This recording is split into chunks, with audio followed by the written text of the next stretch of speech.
Avodat Zara Daf Kaf Bet. Un juif et un goy qui travaillent ensemble le champ d'un goy et après ils se partagent les gains. Maintenant, le juif et le goy sont responsables de travailler le champ. Or, le juif ne veut pas travailler Shabbat. Que faire? Le goy travaille Shabbat et le juif travaille un autre jour de la semaine à sa place. Quand ils se partagent après le salaire et les gains, est-ce que c'est considéré que le juif a envoyé le goy pour travailler à sa place le jour du Shabbat, et donc c'est interdit, son salaire est interdit, le salaire du Shabbat, ou bien on considère que le goy n'a travaillé que sa part Shabbat, c'était son jour, et le juif, son jour, c'était dimanche. Et la Braïta dit, ça dépend. Si, dès qu'ils ont pris sur eux ce travail, ils ont prévu depuis le début que le goy travaille dimanche et le goy travaille Shabbat et le juif dimanche, il n'y a pas de problème. Mais si au début ils ont pas prévu, s'ils ont rien dit, c'est un safek dans la Gemara. À la fin de la Sugia, la Gemara reste en safek.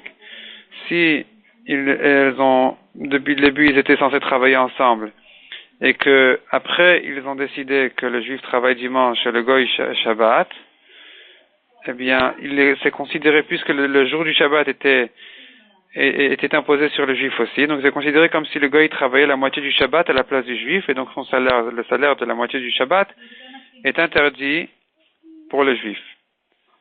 Si par contre, comme on l'a vu, depuis le début ils ont prévu que le goy travaille Shabbat et le juif dimanche, alors dans ce cas-là, ils ont le droit de le faire, puisque le jour du Shabbat ne tombe pas sur le juif du tout.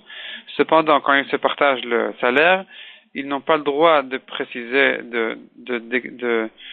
d'expliquer que le jour du Shabbat est pour le goy et le salaire du dimanche est pour le juif, de manière à ce que ça ne ressemble pas à un commerce sur le jour du Shabbat, comme si le goy avait travaillé un échange sur le jour du Shabbat.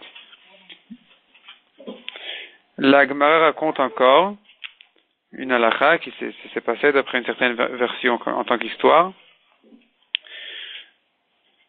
Le goy qui a travaillé les 3 ans de Orla d'un arbre, les 3 premières années d'un arbre pendant qu'il était Orla, et le juif a travaillé l'arbre 3 ans après. Ici, d'après tout le monde, on a le droit dans tous les cas de laisser le goy travailler les 3 ans de Orla et d'en profiter, de prendre les fruits. Et ensuite, les 3 ans d'après, c'est le juif qui travaille l'arbre et qui en profite de ses fruits. Ensuite, la Mishnah dit, les goïms sont chashudim, c'est-à-dire on craint qu'ils fassent des avérotes. On craint qu'ils fassent des avérotes de plusieurs sortes, soit des relations physiques même avec des bêtes, évidemment aussi avec des femmes juives, et aussi ils sont chashudim, on les soupçonne, on craint qu'ils risquent de tuer un juif. C'est pour ça que on n'a pas le droit de laisser un goy nos bêtes chez lui. Deuxièmement, une femme juive n'a pas le droit de se mettre en iroud, de s'enfermer avec un goy. Et même un homme n'a pas le droit, puisque le goy, il est chashud al shvichudamim, il risque de le tuer. La Gemara demande d'une braïta, on voit qu'on a le droit d'acheter une bête d'un goy pour la sacrifier en korban au Beth Amikdash. Alors que nous savons bien, la halakha qui dit que si la bête a été touchée physiquement par des relations mal placées, elle est psoula les korban. Et comment ça se fait donc qu'on peut acheter de chez eux une bête? Pourtant, on devrait craindre que la bête est devenue psoula les korban. La Gemara répond que quand la bête appartient encore au goy, il fait attention à elle, puisqu'il risque de la rendre stérile, ou bien, si c'est une bête mâle, il risque de lui raffaiblir sa viande, sa chair. Ensuite, dit la Gemara, on a le droit d'acheter même du berger des goïms une bête, puisque même lui, malgré que les bêtes ne lui appartiennent pas, il craint de faire avec ses bêtes des avérotes. Il a peur qu'on arrête que les goïms ne lui confient plus leurs bêtes et qu'il va perdre son salaire.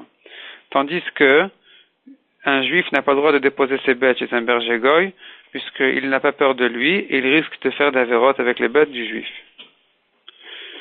La Gemara ensuite explique, on a le droit d'acheter des bêtes mâles de goyot femmes, puisqu'elle craint de faire d'avérote avec sa bête mâle, puisque la bête risque de lui coller, d'être toujours à côté d'elle, et que les gens vont comprendre ce qui s'est passé. Et aussi des bêtes femelles, on a le droit de les acheter de chez les goyotes. Les bêtes femelles, on n'a pas le droit de les déposer, de demander à une goya de garder sa bête femelle, sa vache, puisque puisque les goïms ont l'habitude de visiter même les femmes de leurs amis, et donc quand ils vont trouver là-bas cette vache-là, cette bête-là, ils risquent de faire avec une avéra. Et dans ce cas-là, le juif qui a déposé là-bas sa bête, il est ouvert sur l'ifné hiver, il a transgressé le issour de ne pas laisser un obstacle chez quelqu'un. Et ça concerne aussi les goïms. Les goïms, ils sont qui est plus aveugles que eux à propos des mitzvot, et donc c'est un obstacle qui est interdit de déposer chez les goïms. La Gemara finit par poser un safek. On dirait que la Gemara, elle veut interdire, elle veut ramener des histoires pour prouver que c'est interdit. Même des oiseaux, on n'a pas le droit de laisser chez les goïms. Pour cette même raison, qu'on craint qu'ils fassent avec des avérotes.